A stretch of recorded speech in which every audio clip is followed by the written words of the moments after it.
Wow, getting rid of our stuff and selling all of it. It took us almost 2 years to do that. Do you remember? I do remember. We've been traveling the world for over 4 years now, but back before we decided to even travel full time, we had to make the decision to sell everything that we owned and live a life of experiences instead of things. Yeah. So watch last week's video if you want to see how we made this decision and how we decided that experiences was far more important than things. And now we're going to tell you about, in this series, how we got rid of our stuff. So we've got a couple of videos actually coming up about this, but this particular video is the first stage of getting rid of all of your stuff. And you have to do 2 things immediately if selling all of your stuff is on your agenda. But before we start, I'm Steve and this is Chris, and we are EatWalkLearn. And this is an exciting video for us because we're rewinding. We're doing the Wayback Machine to take you back, I don't know, like 7 or 8 years ago when we decided to sell everything. And now we're 2 years away from actually launching and actually starting our full-time travel lifestyle. Right. And what are those things that we need to do? Yeah, the first 2, if you have decided that you're going to sell everything and travel the world full-time, 2 things you've got to do immediately before you do anything else. Number 1, circle a date on the calendar. I can't tell you how important this is. Someday is not a day on the calendar. One day is not a day on the calendar. A date is a day on the calendar. And maybe you don't even know what it is. That's okay. Pick your anniversary. Pick your Halloween. Pick. But what? Can I change the date? No. I mean, you can. But there is nothing like having a date on the calendar circled to motivate you and get you moving on the things you need to do. So go circle a date. You may have a date. You may know you're retiring on January 1st, 20, whatever. Go circle that date. But you may not know exactly what you're doing. Oh, that's okay. Go circle a date anyway. Go estimate, spitball it if you have to. Pick a date and circle it. Nothing more important, more powerful. I do remember when we did circle the date on the calendar, and it was to coincide with our daughter graduating high school. So it was very, a significant time. Yeah. It was easy to identify this is going to be the date she graduates high school. We can leave. We can leave the country and go travel full time. But I was still working, and you were retired at the time when you circled that date. And it also meant the date that I was going to retire, a big, retirement date. And I do remember you saying something like, well, you can keep working and you can stay here, but I'm leaving. Yeah, right. Like, I'm out of here. So the second thing, after you circle the date, is the second thing you really need to understand. You've got to keep the end game in mind. What are you leaving the house with? And I'm talking physically. I mean, is it a large suitcase? Is it a small suitcase? Is it an RV? Is it an airport? I mean, what is it that you're physically leaving the house with? Yeah. And we decided it was 2 carry-ons and 2 backpacks. We'll show you pictures of what we have now and what we started with. They end up being different things. We've gotten smaller and smaller as we traveled, but it's always been 2 carry-ons, 2 suitcases, or two carry-ons and 2 backpacks. You can read our book, 2 carry-ons and a plan. But it was knowing that that's what we were leaving with.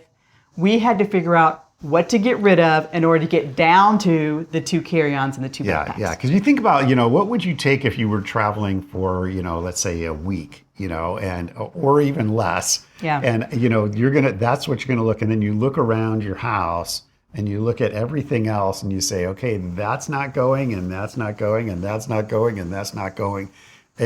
We talked last week about the emotions of that. We'll talk about that again. Is this feeling, this visceral feeling of nothing is coming with me. I'm leaving and I'm not coming back. Yeah, and at times when we were getting rid of things, I had to just keep on thinking mentally about, okay, once we get through this pain of getting rid of all these things, how are we going to feel? Where are we going? What are we doing? What's it look like? And be focusing on, I'm going to be spending the beach, Christmas on the beach drinking margaritas in Mazatlan. I had to keep thinking that way in order to kind of process the pain and things that we were going through of getting rid of our stuff. Yeah. So sorry, honey. So you've got your date circled. You know how you're leaving the house. What we ended up doing, we were about 2 years out and there was a lot going on. This is prior to COVID.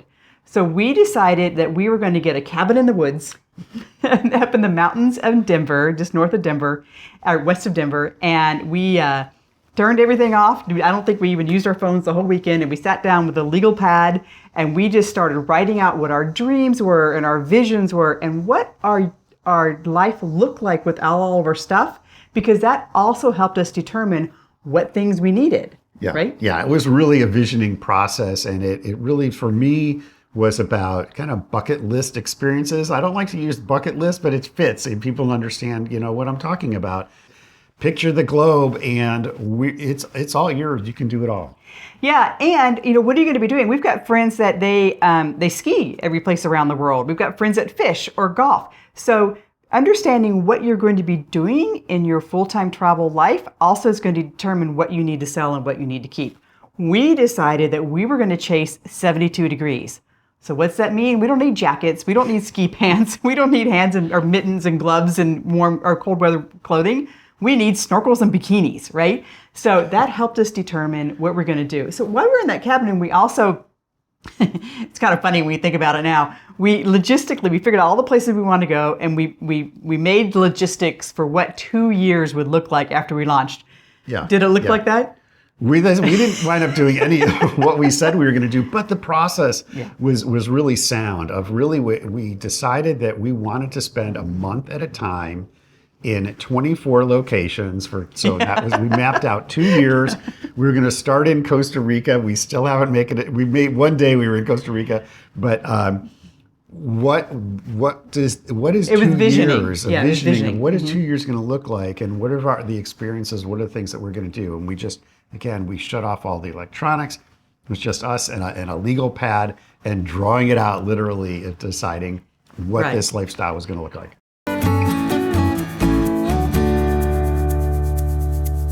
So I guess number 3 is, determine your vision about what your nomad life looks like. And then number 4 for us was we had to decide what to do with the house.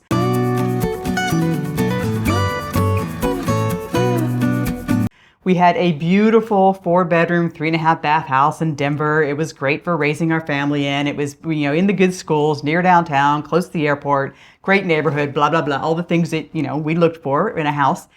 We went through the spreadsheet answer on that and the emotional answer on getting rid of the house. Yeah. What'd your spreadsheet say, babe? Well, I mean, my spreadsheet, I look at, okay, I'm going to be leaving a house and, real estate's great. And maybe rentals are great too. And maybe we should keep this house. And so we're doing kind of that cost analysis of what if we sold it and then what would we do with the money? Because this is money that we decided we want to keep this money aside for future use. For if we ever wanted to buy again, we're just going to invest it for future, wisely for future use. Yeah, future accommodation. I do know accommodation. some people that say, you know what, I don't have any money, but if I sold my house, I could travel the world. Right. That was not our decision. We had our number, we had our finances already set, knew that we didn't have to work again, that we could travel the world full time for the rest of our lives. Selling the house was it was icing on the cake. Yeah. It was not the cake. Yeah, right. And that's important, right? To understand that. So we even talked about, well, if we sold the house, we could downsize to another house, or we could get a different house, or maybe we get a house in Phoenix or whatever. We went through all of that. And basically the financial decision on the selling of the house and what to do with the money and the taxes implications, all that all kind of ended up being a wash. And whether we sold the house or we put the money in the mutual fund or whatever, it ended up basically being a wash. And so then it got down to the emotional side of it. And I remember, I'm not going to tell the long story to this long story, but the bottom line was we witnessed somebody who we were on vacation, they turned on their phone, had been on airplane mode, they turned it on, and on their vacation they found out that their house at home had flooded, and their property manager, whomever, was calling to say, disaster, we need your help, whatever. And I thought, you know what, I don't want to be sitting on the beach in Greece and getting a call from the perfect property manager that we've hired and we trust implicitly, who, when your property manager calls, it's an expensive decision that they can't solve, right? It's like, I just don't want that call ever. Yeah, and we really, literally everything that we own is in 2 carry-on suitcases Yeah. and 2 backpacks that we take around with us around the world. We do have a safe deposit box that, with this much stuff in it. And to have anything, any kind of property, any kind of belongings that you have to worry about, we just didn't want to have, that worry. It's like, you know what? The money is invested. Yeah. It's growing, and to not have to worry about that property is just this amazing, freeing feeling. Yeah, Just like selling all your stuff, selling everything. Yeah, less stuff, less worry. Right. So how do we get rid of so after we went through those decisions, and they're decisions that we recommend you go through too. I mean, go through these steps. Don't miss these steps because they're very relevant steps for getting rid of your stuff. So then after we did that, we inventoried our house, both mentally and physically, and we put them in 3 buckets. One bucket was the non-timed stuff, meaning that there's no, we either use it or we don't use it, but it's not related to time or seasons or right? So the non-time stuff. And then there was the stuff that we use in relation to seasons or holidays. And then we put a 3rd bucket of the daily use stuff. So if you put that on a timeline, which we did, that non-time stuff was what we got rid of and started getting rid of 2 years before we left. The seasonal stuffs we started getting rid of 1 year before we left. And the daily stuff we started at about 6 months before we left. But even before that, because I remember the time when we made this decision, and the first thing we did is just stopped buying things. Well, yeah, this was a big deal. Number 5, stop buying stuff.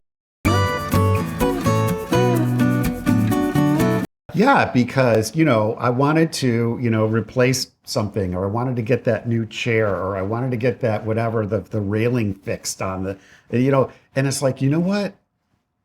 Stop. Just don't stop buying things. And it's amazing how your amount of money that you have grows so much faster. And we were, both looking at our numbers and making sure that we had the right numbers in order to, to leave and retire and never have to work again. Just stop buying things. Yeah. No Saturday morning retailing. No Amazon. You don't need that shirt. Cancel your Amazon Prime order. Don't even be tempted by Prime in order to get stuff. You don't. And then as the holidays and the birthdays come up for the next 2 years, tell your loved ones, don't get me anything. Don't get me anything. The only thing I need is disposable things or consumable things that I'm using right now. Food, right? I need food. So if you want to get me something, get me some special fudge, right? Or the things that you're going to need when you travel. And I'll bet you already have everything in your house for the things that you need when you travel. Yeah, Okay? You do, for sure. Okay. And so that's what we did. So at 2 years out, we started looking at our heirlooms, our pretty things, the pretty shiny things around the house that you use, but they don't have any necessary timeline to them.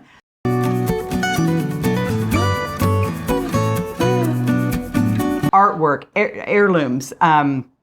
Maybe it's even your big things like your vacation houses and your extra cars and your extra refrigerators, your collections, your valuables, all of the things that are up in the attic, things that are still in boxes from the last move that you haven't even opened yet. Don't open that box, just take it to Goodwill, I mean, all these things are things that you can start getting rid of right now, whether that's 2 years out or 3 weeks from now, if you're leaving in 3 weeks. Those things that have no timeline or no time associated with them, you can get rid of them now. And it's hard. Yeah, I just want to, add to that, because there are some things that we had that had some value. They really weren't serving any particular purpose for us. We knew we were going to be getting rid of them. Give yourself that extra time if you know you're going to be selling it to be able to get the best value for it, not be waiting for the last minute. So those are some of the things that you can get rid of. You can start planning it and building that strategy right now, a couple of years out. Also, talk about kids, friends, people that you're going to be giving things to, things that are very meaningful to you that you want to pass down to the next generation. That was a big deal for us. Yeah, when we looked at our heirlooms, first of all, we realized that we didn't want to sell them if we didn't have to, and we wanted to give them to our family and friends. Problem was, a lot of them didn't want the stuff. Number one, they didn't want it, and it was really reflective for us to look at our stuff and ask our kids and our heirs if they wanted it, and for them to tell us no. I mean, this generation, whatever generation we're on, they don't have the big tables, with the hutch in their houses to have the big Thanksgiving dinner. So they don't want grandma's china and grandma's silver. They don't have a place to put it, and they're not going to be hosting a party that's going to use it. So when my family said to me, we don't want that stuff, I was like, oh, what do I do with it now? So I started the task of trying to get rid of those things. In addition, some of the heirlooms that our kids did want, we invited them over to the house, and maybe you don't have a generation to pass them on to. Maybe these are your friends, or maybe they're a nonprofit that might use the things that you want to get rid of. We invited them to the house. We explained the stories behind them, or where the things came from, or what the values were, so that if we're dead and they're trying to get rid of it, they may not know those stories and all the background, and it's good to pass on the oral history to go along with the physical item. Yeah, it was weird to kind of imagine if we were gone, if we unfortunately had passed on, and now there's this house full of things that we wanted to give and pass on to the next generation. We're alive now, and we can make that decision and help guide that and help say, this is something that I really want you to have, and this is why I want you to have it.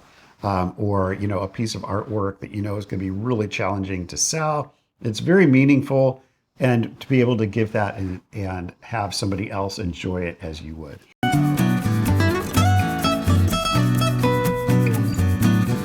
Yeah, so number 7, have a party or have a date that you invite all these people over to the house and have them physically leave with the items. If for some reason they can't leave with it at that time where you still need it, have them put their name on it or make a list of, Joe wants the table and Sandy wants the chairs or whatever. So you know where things are going and when they're leaving, and you don't have to worry about those as you move through the process of getting rid of your stuff. This is really emotional. It's really hard. This group of stuff, these are things you're probably really emotionally attached to, and they probably have some value. And like Steve said, finding some of this stuff is really hard to sell, so finding the right buyer, either to give it to or sell it to. Steve had a collection of owls that he wanted to make sure, not live owls, Chotsky owls, that he wanted to make sure went to the right people. He actually found an ice cream shop that had a owl motif, and he donated all the owls to them and got a lifetime of supply of ice cream or something in exchange. But anyway, these are the items that are they're hard to get rid of, they're emotionally challenged to get rid of, and they're going to take time. So at 2 years out, or whatever your length of time is, start on those items now. And number 8.